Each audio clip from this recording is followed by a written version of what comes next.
ሩታ ግን ማለት ነው ፈጣሪ ብቻ ይረዳሽ እንጂ ሰው ይረዳኛል ብለሽ እንዳትጠብቂ። ምክንያቱም እህትም ሌላው ተመልካችም አንድ አይነት ነው። በቃ በሩታ ዙሪያ ማንም የሚረዳት የለም። ሁሉም ሩታ ሩታ ሩታ ነው የሚሉትና ማለት ነው። እንግዲህ ዛሬ እህቷ ድንገት መታ ደስታን አመነጫጭቃ አስወጥተዋለች ማለት ነው። ሰላም እንዴት ናችሁ? ሰላማችሁ ይብዛ ቤተሰብ። እውነት ለመናገር እህቷ ያደረገችው ነገር ደስ አይልም። የሰው ልጅ በዚህን ያክል ደረጃ ተመነጫጭቆ ውጣ አይባልም ማለት ነው። ቤተ እግዚአብሔር ነው። ይሄ ልጅ ደግሞ ከችግሩ በኋላ የመጣ እንጂ የችግሩ መንስኤ እንዳልሆነ ሁላችሁም በደንብ የምታውቁት ነገር ነው። ነገር ግን ሩታ ማለት ነው እኔ አሁን ሩታ ራሱ እየገባሽኝ አይደለም። እውነት ለመናገር ማለት አሁን ለዚህ ልጅ ምንም አይነት ፍላጎት እኮ የለሽም። ግልጽ ነው። እንደማታፈቅረው የታወቀ ነው። አንደኛ ነገር ፍቅር አታፈቅርም ማለት አይደለም። ታፈቅራለች፣ ህይወት ይቀጥላል፣ ህይወቷን ትኖራለች። ግን የተወሰነ ልጁ ማደግ አለበት። ቢያንስ እማ አባ ብሎ መጣራት አለበት ልጁ ማለት ነው። እና ሩታ በዚህ ሁኔታ ውስጥ ከወንድ ጋር ትኖራለች ማለት ሳይሆን ከልጁ ጋር ያደረገችው የምታደርጋቸው ነገሮች እንደው ዝም ብላ ነው። ነገር ግን ከልጁ ጋር አሁን የምታደርጋቸው ነገሮች አብረሽን በደንብ ያስቀነዋል፣ በደንብ እንደሚያንጨረጭረው ታውቂያለሽ። እና ቢያንስ አንቺ ከእሱ ተሽለሽ ነው መገኘት ያለብሽ ብዬ አስባለሁ። የምሬን ነው። እሱ ያደረገውን ካድርሽ ከእሱ ምን ተለይሽ? ሩታዬ ለምን እንደዚህ ታደርጊያለሽ? አንተ ይኸው በቃ ይሄ ደስታ የሚባል ልጅ ማለት ነው። የምር በቃ ጓደኝነታችሁ ጓደኛ መሆን ከፈለጋችሁም እንኳን በውስጥ ብታረዩ ጥሩ ነው። ምክንያቱም አሁን ሰው እየተረዳሽ ያለው አንቺ ልጁን እንደማትፈልጊው ግልጽ ነው እኮ። ግን እየተረዳሽ ያለው እንዴት ነው? ልክ ከአብርሽ የተለየ ነገር አይደለም ያደረገችው። እንዴት ገና ሕፃን እያለ ልጁ ከወንድ ተንጠለጠለች? እንደዚህ አይነት እይታ ነው እየተሰጠሽ ያለው። ምናልባት ሰው ሲናገርሽ ለአንቺ ያው ምንም ላይ ደንቅሽ ይችላል፣ ምክንያቱም ብዙ ነገሮችን ስላሳለፍሽ ማለት ነው። ግን ከዚህ ልጅ የሆነ ቀጣይነት ነገር ከሌለው፣ ምንም አይነት ነገር ከሌላችሁ በዚህን ያክል ደረጃ መጓዝ አያስፈልግም ብዬ አስባለሁ። በቃ ራስሽን ሁኚ፣ እግዚአብሔርን ራስሽን ቆፍጠን ብለሽ ሁሉንም ነገር እንደተወጣሹ አሁንም ቢሆን ደስታ አያስፈልግሽም እውነት ደስታን ለማናደድ እየተጠቀምሽበት ከሆነ በቃ የራሴን ኑሮ እኖራለሁ ካልሽ አብርሃም ተናደደ አልተናደደ ለአንቺ ምንም ዴንታ ሊሰጥሽ አይገባም። ሲቀጥል ደግሞ አለባበስሽ ዛሬ ትንሽ እንዴት ነው ነገሩ? በጣም ተገላለጽሽ እኮ ሩታዬ። እንዴ ማን ነበር ህፃኑ ስሙ? ማን ነበር? ቤተሰብ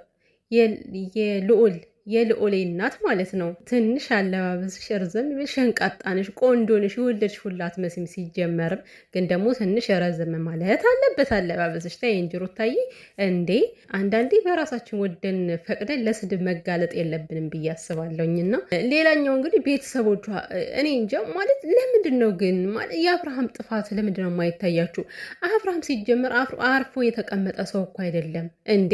ከዚህ ጋር እየመጣ ከሩታ ጋር ይናደዳል፣ ደስታን ሲያዩ ይቀጣጠላል ምናምን። ግን ከእሷ ቤት ወጥቶ ሄዶ ከሄርሜላ እቅፍ ነው የምናገኘው እኮ። ከሄርሜላ ጋር ሲላላጥ፣ ከሄርሜላ ጋር ሲተቃቀፍ፣ ሲሳሳም ነው የምናገኘው። ስለዚህ ምንድን ነው የምትሉት? እሷ ህይወቷን መኖር የለባትም? ኦፍኮርስ በቃ ደስታን አትፈልገውም እኮ፣ እንደማትፈልገው የታወቀ ነው። ግን ሩታ ትዳሯን ፈታችና በቃ ዝም ብላ ቁሞ ቀር መሆን አለባት ነው?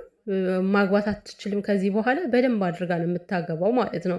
ታገባለች፣ ህይወቷንም ልትኖር ይገባታል። በቃ ግን በዚህ ሁኔታ ባለችበት ሁኔታ ይኸውን ላንቺ ትክክለኛ ሰዓት አይደለም የምትሉት ሀሳብ ካለ እሱ ያስኬዳል። ትክክል ነው። ምክንያቱም አሁን ወንድ የምታይበት ከወንድ ጋር የምትሆንበት ታይም አይደለም።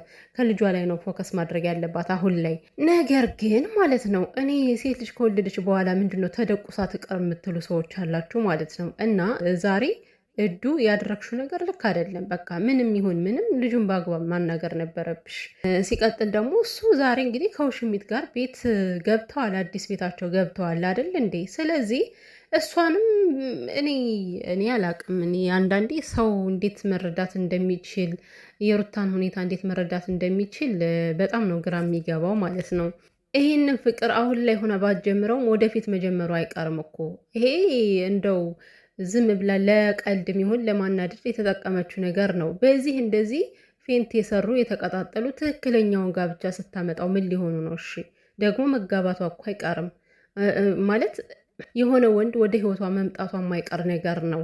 ይሄ ወደፊት የምናየውና የሚፈጠር ነገር ነው። እና ሁላችሁም ሩታ ሩታ ሩታ ከማለት በቃ እሷንም ለመረዳት ሞክሩ ማለት ነው። ሩታ ግን በቃ ከዚህ ልጅ ጋር ምንም አይነት ግንኙነት ከሌለሽ ማለት ነው በቃ አቆሚ። ሰው እንደምታስቀኝ እኮ ነው እየተረዳሽ ያለው አንቺን። አስፈላጊ አይደለም ደግሞ ወንድ ልጅ በዚህን ያክል መቀራረብ። ወንድ ልጅ ስሜቱ ወዲያው ነው የሚቀየረው። ማርያምን በቃ ያፈቅራል። አሁን ይሄ ልጅ ምናልባት ለማስቀናት ተብሎ መጥቶ ነገር ግን ሌላ ስሜት ውስጥ ገብቶ ደግሞ ሌላ ችግር ውስጥ ሊያስገባሽ ይችላል። አይታወቅም። ሩታዬና ጥንቃቄ አድርጊ። አለባበስሽን ብታስተካከይ መልካም ነው። ከዚህ ልጅ ያለሽን ነገርም በቃ ብትተዩ፣ የምር ብትተዩ፣ ራስሽን ሁኚ በቃ። ወይኔ ሩታ መጣች አልመጣች እየተባልሽ እንዴት እንደምትጠበቂ እኮ ሩታ።